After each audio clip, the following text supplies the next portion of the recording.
It's Hick's 5-minute picks week 10. A little bit of a slate this week, but don't worry, we got you covered with some really good picks. Let's dive into them. Let's start in the Big Ten. Number 1, Oregon at Michigan. Ducks, 15-point favorites on the road.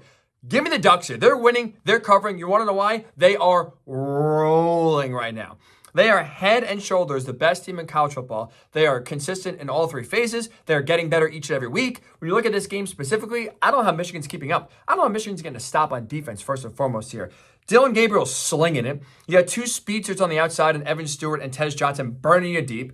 And if you want to put, 10 guys back in the secondary for Michigan, prevent those guys from going deep, well, guess what? Oregon's also running the ball really damn well. In Big Ten conference play, averaging 176 yards on the ground.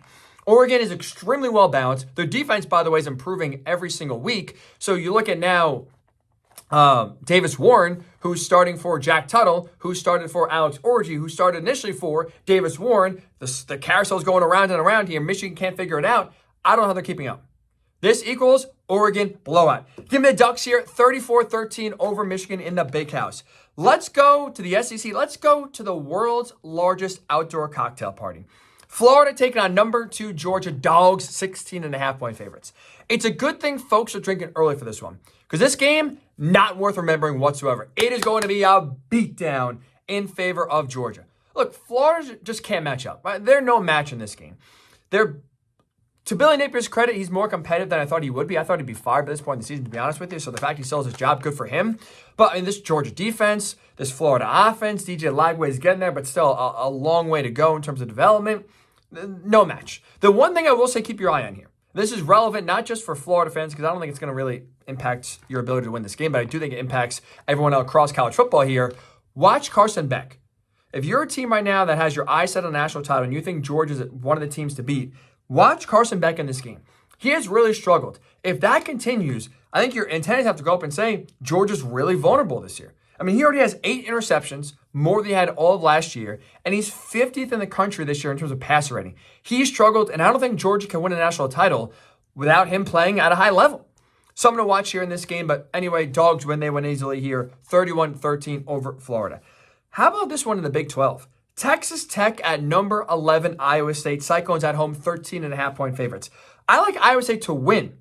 I love Tech to keep this close and cover that nearly 2-touchdown spread here. Now, the good news is for Texas Tech, it looks like Baron Morton, your quarterback, will play this week, which is huge because he's leading right now the best offense in the conference. 38 points per game the Red Raiders are averaging. Now, they are facing the number 1 defense here in Iowa State, so tough sledding, but I think they'll score. I think they're good enough to put some points on this number 1 defense in the conference. The problem why I can't pick Tech outright to win this game, defense sucks.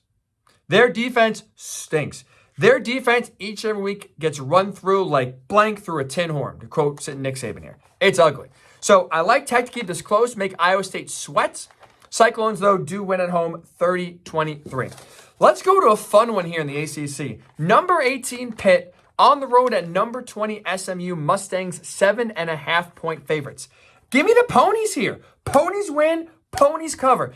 Ever since they made the quarterback change from Preston Stone now to Kevin Jennings, that offense has been rejuvenated. It has some life breathed into them. They look a lot better. And that's key because while Pitt's defense is good, their offense is not. Pitt's best offense, really, is their defense. Go back to last week when Kyle McCord threw them three pick sixes, 5 interceptions overall. Jennings ain't doing that. You're not getting gifts if you're Pitt's offense here. I think they're going to struggle to score. Also, your quarterback in Eli Holstein is questionable, so how effective will he be if he does play? This has the writing on the wall here for SMU to win. To quote Chapel Roan, SMU, you know where you'll be dancing? At the Blue Pony Club. You know you'll be dancing out in North Dallas. SMU, 31, Pitt 20. Last game here. Number 4, Ohio State at number 3, Penn State. Buckeyes on the road, 3.5-point favorites. I want to take you back to last year's Hick's 5-minute picks here to give you my prediction on this game this time last year. They have lost to the Buckeyes 10 out of the last 11 times. 6 in a row. Have not won in the shoe since 2011. It's been rough. But you know what history, though, means for Saturday's outcome? Absolutely nothing. Give me the Nittany Lions. going into the Horseshoe and taking down the Ohio State Buckeyes. A signature win for James Franklin on the road is happening Saturday. The Knits going into the shoe, ripping the hearts out of the Buckeyes and leaving undefeated. You would think I would learn my lesson.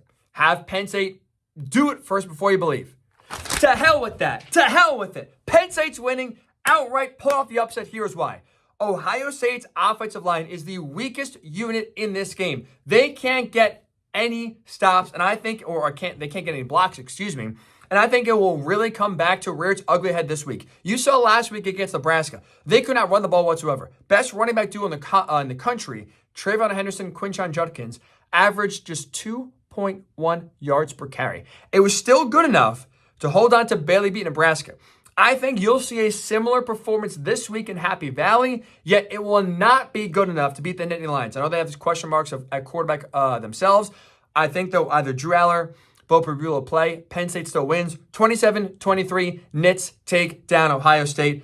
That's Hick's 5-minute picks. Enjoy Week 10.